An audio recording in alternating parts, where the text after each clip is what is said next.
Hello my dear brothers and sisters, ನಮ್ಮ ನಂಬಿಕೆಗೆ ಸ್ವಾಗತ ಸುಸ್ವಾಗತ.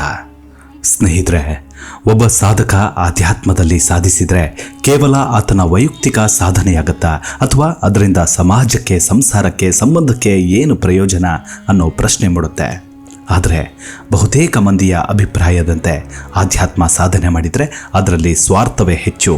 ಈ ಐಹಿಕ ಜಗತ್ತಿನಿಂದ ಮೋಕ್ಷ ಪಡೆದು ಸ್ವತಂತ್ರನಾಗಿ ಬಿಟ್ಟರೆ ಅದರಿಂದ ಸಮಾಜಕ್ಕಾಗಿ, ವ್ಯಕ್ತಿಗಳಿಗಾಗಿ ಯಾವುದೇ ಪ್ರಯೋಜನವಿಲ್ಲ ಎನ್ನುತ್ತಾರೆ. ಆದರೆ ಇನ್ನು ಕೆಲವರ ಪ್ರಕಾರ ಆಧ್ಯಾತ್ಮ ಸಾಧಕ ತನ್ನೊಂದಿಗೆ ತನ್ನವರನ್ನು, ಧರ್ಮವನ್ನು ಸನ್ಮಾರ್ಗದಲ್ಲಿ ಕೊಂಡೊಯ್ತಾನೆ ಎನ್ನುತ್ತಾರೆ. ಹಾಗಾದರೆ ಆಧ್ಯಾತ್ಮ ಸಾಧನೆಯಲ್ಲಿ ಏನೆಲ್ಲ ಪ್ರಯೋಜನಗಳಿವೆ, ಅದರಿಂದ ಏನು ಉಪಯೋಗ ಅನ್ನೋದನ್ನು ನೋಡೋಣ. ಅದಕ್ಕೂ ಮುನ್ನ ನಮ್ಮ ನಂಬಿಕೆಗೆ ನಿಮ್ಮ ಬೆಂಬಲವಿರಲಿ. ಸ್ನೇಹಿತರೆ, ನಾವು ಒಂದು ವಿಷಯ ಅಥವಾ ಸಂಗತಿಯನ್ನು ಮನದಟ್ಟು ಮಾಡಿಕೊಂಡು ಅದು ನಮ್ಮ ಬದುಕಿನ ಭಾಗವಾಗುತ್ತೆ ಎಂದಾದರೆ ಅದರ ಹಿಂದೆ ನಾವು ನಿಭಾಯಿಸಬೇಕಾದ ಬಹುದೊಡ್ಡ ಜವಾಬ್ದಾರಿಯೊಂದು ನಮ್ಮ ಹೆಗಲಿರುತ್ತೆ. ಅಂದರೆ ಆ ಜ್ಞಾನವನ್ನು ಕಾಪಾಡುವ, ಅನುಸಂಧಾನಕ್ಕೆ ಒಳಪಡಿಸಿ ಅನ್ಯ ಪ್ರಯೋಗಗಳನ್ನು ಮಾಡಿ ವಿಸ್ತಾರಗೊಳಿಸುವ ಹಾಗೂ ಮುಂದಿನ ಪೀಳಿಗೆಯ ಯೋಗ್ಯರಿಗೆ ಅದನ್ನು ಜತನವಾಗಿ ದಾಟಿಸುವ ಕೈಂಕರ್ಯವು ತಾನಾಗಿ ನಮಗೆ ಅನುಭವಕ್ಕೆ ಬರುತ್ತೆ. ಹೀಗೆ ಅವ್ಯಕ್ತವಾಗಿ ಸೂಚಿತವಾದ ಜ್ಞಾನದ ಹೊಣೆಯನ್ನು ಹೊತ್ತವನು ಸುಮ್ಮನಿರಲು ಸಾಧ್ಯವಿಲ್ಲ. ಅದು ಆ ಸಾಧಕನಲ್ಲಿ ಬೆಂಕಿಯ ಹಾಗೆ ಜ್ವಲಿಸುತ್ತಿರುತ್ತೆ. ಆ ಕಾವು ಆತನನ್ನು ಸುಮ್ಮನೆ ಕೂರಲು ಬಿಡೋದಿಲ್ಲ. ಆಧ್ಯಾತ್ಮಿಕ ಸಾಧಕನ ಕ್ರಮಗಳು, ವಿಧಾನಗಳು ಮಾತ್ರ ವ್ಯಕ್ತಿಯಿಂದ ವ್ಯಕ್ತಿಗೆ ಬೇರೆ ಬೇರೆಯಾಗಿರ್ತವೆ. ಕೆಲವರು ಗುರುಕುಲ ಸಂಸ್ಥೆ ಕಟ್ಟಿಕೊಂಡು ಸ್ಥಾಪಿತರಾಗ್ತಾರೆ. ಕೆಲವರು ಊರೂರು ತಿರುಗುತ್ತಾ ಜಾಗೃತಿ ಮೂಡಿಸ್ತಾರೆ. ಕೆಲವರು ತಾವು ಇದ್ದಲ್ಲಿಂದಲೇ ಯಾರಿಗೂ ತಿಳಿಯದಂತೆ ಅವ್ಯಕ್ತವಾಗಿ ಮಾಡಬೇಕಾದುದನ್ನು ಮಾಡುತ್ತಲೇ ಇರುತ್ತಾರೆ. ಒಬ್ಬ ಸಾಧಕನ ಪ್ರಯೋಜನವನ್ನು ಐಹಿಕ ಮಾನದಂಡಗಳ ಮೂಲಕ ಅಳೆಯಲಿಕ್ಕೆ ಬರೋದಿಲ್ಲ.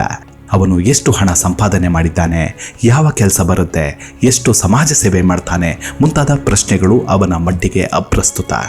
ಆದಾಗ್ಯೂ ಕೂಡ ಪ್ರಾಥಮಿಕ ಹಂತದ ಆಧ್ಯಾತ್ಮಿಕ ಸಾಧನೆಗಳಲ್ಲಿ ಕೆಲವಾರು ಸಿದ್ಧಿಗಳನ್ನು, ಯೋಗಗಳನ್ನು ಪಡೆದ ಕೆಲವು ಸಾಧಕರು ತಮ್ಮ ಮುಂದಿನ ಅರ್ಹತೆಯನ್ನು ಗಳಿಸಿಕೊಳ್ಳಲಿಕ್ಕಾಗಿ ಕೆಲವು ಲೋಕ ಕಲ್ಯಾಣದ ಕಾರ್ಯಗಳನ್ನು ದೊಡ್ಡ ಮಟ್ಟದಲ್ಲಿ ನಡೆಸ್ತಾರೆ. ನಮ್ಮ ದೇಶದಲ್ಲಿ ಇಂತಹ ಸಂಸ್ಥೆಗಳು ಸಾಕಷ್ಟಿವೆ. ಕೆಲವು ಉನ್ನತ ಸಾಧಕರ ಶಿಷ್ಯಂದಿರು ಅವರ ಸ್ಮರಣಾರ್ಥವಾಗಿ ಮಿಷನರಿ ಮಾದರಿಯಲ್ಲಿ ನೂರಾರು ಬಗೆಯಲ್ಲಿ ಸಮಾಜಮುಖಿ ಕೆಲಸಗಳಲ್ಲಿ ತೊಡಗಿದ್ದಾರೆ. ಸಾಕಷ್ಟು ಮಿಷನರಿಗಳು, ಯೋಗ ಕೇಂದ್ರಗಳು, ಸತ್ಸಂಗ ಸಂಸ್ಥೆಗಳು ಕಾರ್ಯೋನ್ಮುಖವಾಗಿವೆ. ಇಲ್ಲಿ ಆಧ್ಯಾತ್ಮ ಎಂಬುದನ್ನು ನಾವು ಆತ್ಮ ಸಾಕ್ಷಾತ್ಕಾರ ಪಡೆದ ಮಹಾಪುರುಷ ಎಂಬುದಕ್ಕೆ ಸೀಮಿತವಾಗಿ ಇಟ್ಟುಕೊಂಡ್ರೆ, ಆತ್ಮಜ್ಞಾನ ಮತ್ತು ಆತ್ಮ ಸಾಕ್ಷಾತ್ಕಾರ ಎಂಬುದು ಆಧ್ಯಾತ್ಮ ಸಾಧನೆಯ ಕೊನೆಯ ಮೆಟ್ಟಿಲು. ಒಬ್ಬ ವ್ಯಕ್ತಿ ಯಾವ ಮಟ್ಟದ ಆಧ್ಯಾತ್ಮ ಸಾಧನೆಯನ್ನು ಮಾಡಿದರೂ ಕೂಡ ಅದು ಅವನ ಪಾಲಿನ ಪ್ರಾಪಂಚಿಕ ಅರಿವಿನ ವಿಸ್ತರಣೆಯೇ ಆಗಿರುತ್ತೆ. ಹಾಗಾಗಿ ಅವನ ವಿಸ್ತಾರವಾದ ಅರಿವು ಹಾಗೂ ಅನುಭವವು ಅವನಿಗೆ ಒಂದಲ್ಲ ಒಂದು ಬಗೆಯಲ್ಲಿ ನೆರವಾಗಲೇಬೇಕು. ಯಾವುದಕ್ಕಲ್ಲದಿದ್ರೂ ಕಡೆ ಪಕ್ಷ ಅವನ ಭೋಗಕ್ಕಾದರೂ ಸರಿಯೇ. ಸಿದ್ಧಿ ಗಳಿಸಿಕೊಂಡರೂ ಪ್ರಯೋಜನವಿದೆ, ಸಿದ್ಧಿ ಬೇಡ, ಕೇವಲ ಜ್ಞಾನ ಮಾತ್ರ ಬೇಕೆಂದರೂ ಪ್ರಯೋಜನ ಇದೆ. ಕೆಲವು ಸಾಧಕರು ಯಾವುದೋ ಶಕ್ತಿಯನ್ನು ಒಲಿಸಿಕೊಂಡು ಅಥವಾ ಯೋಗ ಮಾರ್ಗದ ಮೂಲಕ ಕೆಲವು ಸಿದ್ಧಿಗಳನ್ನು ಪಡೆದುಕೊಂಡು ಅದನ್ನೇ ತಮ್ಮ ಹೊಟ್ಟೆಪಾಡಿನ ಮಾರ್ಗ ಮಾಡಿಕೊಂಡಿರ್ತಾರೆ. ನಮ್ಮ ಸುತ್ತಮುತ್ತಲಿನ ಬಹುತೇಕ ಬಾಬಾಗಳು, ಜ್ಯೋತಿಷಿಗಳು ಇದೇ ವರ್ಗಕ್ಕೆ ಸೇರಿದವರು. ಆದರೆ ಬಲ್ಲವರು ಹೇಳುವಂತೆ ಸಿದ್ಧಿ ಎಂಬುದು ಆಧ್ಯಾತ್ಮ ಸಾಧನೆಯ ಒಂದು ಮಜಲು ಮಾತ್ರ. ಆತ್ಮಜ್ಞಾನವು ಸಿದ್ಧಿಯನ್ನು ಮೀರಿದ ಹಂತವಾಗಿರುತ್ತೆ. ಇನ್ನು ನಿಮ್ಮ ನಡುವಿನ ಒಬ್ಬ ವ್ಯಕ್ತಿ ಪ್ರಪಂಚದ ಹಂಗು ತೊರೆದು ನಿಜವಾಗಿ ಆತ್ಮ ಸಾಕ್ಷಾತ್ಕಾರ ಹೊಂದಿದೆ ಎಂದರೆ ಅದು ಅವನ ಜೀವನದಲ್ಲಿ ಯಾವ ರೀತಿಯಲ್ಲಿ ಒಳ್ಳೆಯದು ಎಂಬ ಪ್ರಶ್ನೆ ಅಪ್ರಸ್ತುತ. ನದಿಯು ಸಮುದ್ರಕ್ಕೆ ಸೇರಿದರೆ ಅದರಿಂದ ನದಿಗೇನು ಪ್ರಯೋಜನ? ನನಗೆ ಬೇಕಾದಂತೆ ನಾನು ಮನೆಯನ್ನು ಕಟ್ಟಿಸಿ ಅದರಲ್ಲಿ ವಾಸಿಸ ಬಯಸಿದರೆ ಅದರಿಂದ ನನಗೇನು ಪ್ರಯೋಜನ? ನಾನೇಕೆ ಆಹಾರ ಸೇವಿಸಬೇಕು? ಅದರಿಂದ ನನಗೇನು ಪ್ರಯೋಜನ? ನಾನು ಎಲ್ಲವನ್ನು ಯಾಕೆ ಬಯಸ್ತೇನೆ ಎಂಬ ಈ ಎಲ್ಲ ಪ್ರಶ್ನೆಗಳಿಗೆ ಏನು ಉತ್ತರವಿದೆಯೋ ಅದೇ ಪ್ರಯೋಜನದ ಉತ್ತರವೂ ಸಹ ಆಧ್ಯಾತ್ಮಿಗಳಿಗೆ ಅನ್ವಯವಾಗುತ್ತೆ. ನಾವಾದರೂ ನಮ್ಮ ಆತ್ಮ ಸಂತೋಷದ ಕೆಲಸಗಳನ್ನು ಮಾಡುವಾಗ ಇದು ಒಳ್ಳೆಯದು, ಅದು ಕೆಟ್ಟದ್ದು, ಇದು ಶುದ್ಧ, ಇದು ಕೊಳಕು ಎಂಬ ಭೇದವನ್ನು ಇಟ್ಟುಕೊಂಡಿರ್ತೇವೆ ಹಾಗೂ ಅದರಂತೆ ನಮ್ಮ ಆನಂದದ ಮಾರ್ಗವನ್ನು ಕಂಡುಕೊಳ್ತೇವೆ. ನಿಜವಾದ ಆಧ್ಯಾತ್ಮದಲ್ಲಿ ಇದು ಒಳ್ಳೆಯದು, ಇದು ಕೆಟ್ಟದ್ದು ಎಂಬ ಭೇದವೇ ಅಳಿಸಿ ಹೋಗಿರುತ್ತೆ. ಎಷ್ಟೋ ಮಂದಿ ಆತ್ಮಜ್ಞಾನಿಗಳು ಲೋಕದ ಕಣ್ಣಿಗೆ ಅತ್ಯಂತ ಹೀನಾಯವಾಗಿ ಕಂಡುಬರುವ ಹಾಗೆ ಇರ್ತಾರೆ. ತಿಪ್ಪೆಯಲ್ಲೇ ಬಿದ್ದು ಒದ್ದಾಡ್ತಿದ್ರು ಕೂಡ ಅಂಥವರು ಅನುಭವದ ಆನಂದದಲ್ಲಿ ವಿಹರಿಸ್ತಿರ್ತಾರೆ. ಅವರಿಗೆ ಇದು ಹೊಲಸು, ಇದು ಶುದ್ಧ ಎಂಬ ವ್ಯತ್ಯಾಸವೇ ಕಾಣೋದಿಲ್ಲ. ತಮ್ಮ ಪ್ರಸ್ತುತ ಸ್ಥಿತಿಯ ಅಥವಾ ಸ್ವರೂಪದ ಬಗ್ಗೆ ಅವರಿಗೆ ಯಾವುದೇ ತಕರಾರು ಇರೋದಿಲ್ಲ. ವೈಯಕ್ತಿಕವಾಗಿ, ಕೌಟುಂಬಿಕವಾಗಿ, ಸಾಮಾಜಿಕವಾಗಿ, ಆರ್ಥಿಕವಾಗಿ ಅಷ್ಟೇ ಅಲ್ಲ, ಕೆಲವೊಮ್ಮೆ ನೈತಿಕವಾಗಿ ಸಹ ಅವರ ಬದುಕನ್ನು, ಅವರ ವ್ಯಕ್ತಿತ್ವವನ್ನು ವ್ಯಾಖ್ಯಾನಿಸೋದು ಅರ್ಥಹೀನ. ಇನ್ನು ಒಬ್ಬ ಸಾಧಕನ ಕುಟುಂಬದವರು ಮನೆಯವರಿಗೂ ಕೂಡ ಅಂತಹ ವ್ಯಕ್ತಿಯಿಂದ ಯಾವುದೇ ಲೌಕಿಕ ಪ್ರಯೋಜನ ಇರೋದಿಲ್ಲ. ಆದರೆ ಕುಂಡಲಿನಿ ಯೋಗದಲ್ಲಿ ಕುಲಕುಂಡಲಿನಿ ಎಂಬ ಪರಿಕಲ್ಪನೆ ಇದೆ. ಇದರ ಪ್ರಕಾರ ಒಬ್ಬ ವ್ಯಕ್ತಿ ಸಾಕ್ಷಾತ್ಕಾರ ಹೊಂದಿದ ಕೂಡಲೇ ಅವನ ಕುಲವು ಬಂಧ ಮುಕ್ತವಾಗುತ್ತೆ. ಅವನ ಹಿಂದಿನ ತಲೆಮಾರಿನ ಎಲ್ಲ ಪಿತೃಗಳಿಗೂ ಸದ್ಗತಿ ಪ್ರಾಪ್ತವಾಗತ್ತೆ. ಅವನ ಜೊತೆಗೆ ಹುಟ್ಟಿದವರು ಅಥವಾ ಅವರ ಮಕ್ಕಳಿಗೆ ಪ್ರಯೋಜನ ಅವರವರು ಬಳಸ್ಕೊಂಡಂತೆ ಇರುತ್ತೆ. ಬಹುತೇಕ ಮಹಾಪುರುಷರು ಗತಿಸಿದ ನಂತರ ಅವರ ಮನೆತನಗಳು ಹೇಳ ಹೆಸರಿಲ್ಲದಂತಾಗಿರೋದನ್ನು ನಾವು ಕಾಣಬಹುದು. ಅಂದರೆ ಅವರ ಕುಲನಾಶವಾಗುತ್ತೆ ಎಂದಲ್ಲ. ಏಕೆಂದರೆ ಒಬ್ಬ ವ್ಯಕ್ತಿಯ ಆತ್ಮ ಸಾಕ್ಷಾತ್ಕಾರ ಎಂದರೆ ಆ ವ್ಯಕ್ತಿಗೆ ಸಂಸಾರ ಚಕ್ರದಿಂದ ಬಿಡುಗಡೆ, ಅಂತೆಯೇ ಅವನ ಕುಲದ ಔಚಿತ್ಯವೂ ಸಹ ಅವನ ಮೋಕ್ಷದಿಂದ ಕೊನೆಗಾಣುತ್ತೆ. ಆ ಕುಲದಲ್ಲಿ ಇನ್ನು ಮುಂದೆ ಕೆಲವು ನಿರ್ದಿಷ್ಟ ಕ್ರಮಗಳನ್ನು ತೀರಿಸಲಿಕ್ಕಾಗಿ ಜೀವಗಳು ಜನ್ಮವೆತ್ತಿ ಬರುವ ಅಗತ್ಯವಿರುವುದಿಲ್ಲ.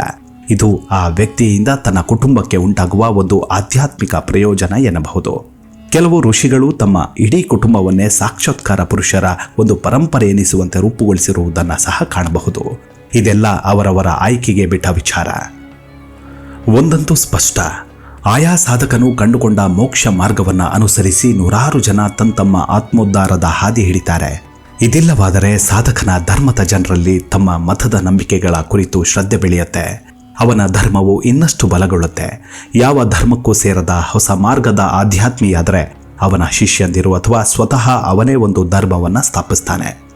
ಅವನ ಹೆಸರಿನಲ್ಲಿ ಮುಂದೆ ಬಂದವರು ಅನುಯಾಯಿಗಳ ಸಂಖ್ಯೆ ಹೆಚ್ಚಿಸಿಕೊಳ್ಳಲು ಏನೇನೋ ಮಾಡುತ್ತಾ ತನ್ಮೂಲಕ ತಮ್ಮ ಪ್ರಯೋಜನಗಳ ಮಾರ್ಗ ಹುಡುಕಿಕೊಳ್ತಾರೆ.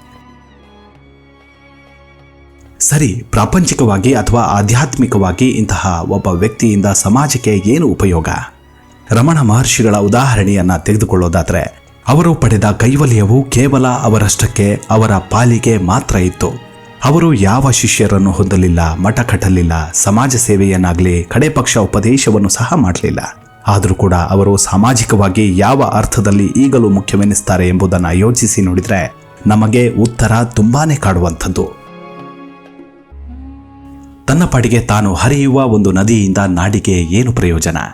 ಯಾವ ನದಿಯೂ ಕೂಡ ಜನರು ತನ್ನನ್ನು ನಿತ್ಯ ಕರ್ಮಗಳಿಗೆ ಬಳಸಿಕೊಳ್ಳಲಿ, ವ್ಯವಸಾಯ ಮಾಡಲಿ, ಕೈಗಾರಿಕೆ ನಿರ್ಮಿಸಿಕೊಳ್ಳಿ, ವಿದ್ಯುತ್ ಉತ್ಪಾದನೆ ಮಾಡಲಿ ಎಂದು ಹರಿಯುವುದಿಲ್ಲ. ಅದು ಕೇವಲ ಗುರುತ್ವದ ಸೆಳವಿಗೆ ಸಿಲುಕಿ ಮುಂದೆ ಬಂದೊದಗುವ ಭೂ ಪ್ರದೇಶದ ಏರು ತಗ್ಗುಗಳಿಗೆ ಅನುಸಾರವಾಗಿ ಬಾಗುತ್ತಾ, ಬಳುಕುತ್ತಾ, ನಿಲ್ಲುತ್ತಾ, ನುಗ್ಗುತ್ತಾ ಮುಂದೆ ಸಾಗುತ್ತಲಿರುತ್ತೆ. ಏಕೆಂದರೆ ತಾನಿದ್ದ ಜಾಗದಿಂದ ವಿಸ್ತರಣೆ ಹೊಂದಿ ಮುನ್ನಡೆಯುವುದು ನದಿಯ ಅನುಷಂಗಿಕ ಗುಣ. ಈ ಗುಣದ ಪ್ರಯೋಜನವನ್ನು ನಮ್ಮಂಥ ಜನರು ಪಡೆದುಕೊಳ್ತೇವೆ. ಅದರಿಂದ ಅಣೆಕಟ್ಟು ಕಟ್ತೇವೆ, ವಿದ್ಯುತ್ ತೆಗಿತೀವಿ, ಮೀನು ಸಾಕ್ತೀವಿ, ಕಾರ್ಖಾನೆ ಕಟ್ಟುತ್ತೀವಿ. ಹೀಗೆ ನೀರಿನಿಂದ ನಮ್ಮ ಜೀವ ಸಂಕುಲವೇ ಅವಲಂಬಿಸಿಕೊಂಡು ನಿಂತಿದೆ. ಹೀಗೆ ಶುದ್ಧ ಆತ್ಮಜ್ಞಾನದ ವಿಭೂತಿ ಪುರುಷರು ಸುಮ್ಮನಿದ್ದರೂ ಸುಮ್ಮನಿರದಿದ್ದರೂ ಪ್ರಯೋಜನ ಇದೆ. ಅವರು ಕೇವಲ ತಮ್ಮ ಅರಿವಿನ ವಿಸ್ತಾರವನ್ನು ಅನುಸಂಧಾನ ಮಾಡುತ್ತಾ ತಮ್ಮೊಳಗೆ ತಾವು ಆತ್ಮರಾಮರಾಗಿ ನದಿಯಂತೆ ಇರ್ತಾರೆ. ಅವರ ಬಳಿಗೆ ಸಮಾಜವೇ ಹೋಗಿ ಪ್ರಯೋಜನ ಪಡೆದುಕೊಳ್ಳುತ್ತೆ. ಕೆಲವು ಮಹಾಪುರುಷರು ಲೋಕ ಕಲ್ಯಾಣದ ಸಂಕಲ್ಪವನ್ನು ಮಾಡಿ ಸಂಚಾರ ಮಾಡುತ್ತಾ ಅಥವಾ ಒಂದು ಕಡೆ ಸ್ಥಾಪಿತರಾಗಿ ಮಹಾಕಾರ್ಯಗಳನ್ನು ಮಾಡ್ತಾರೆ.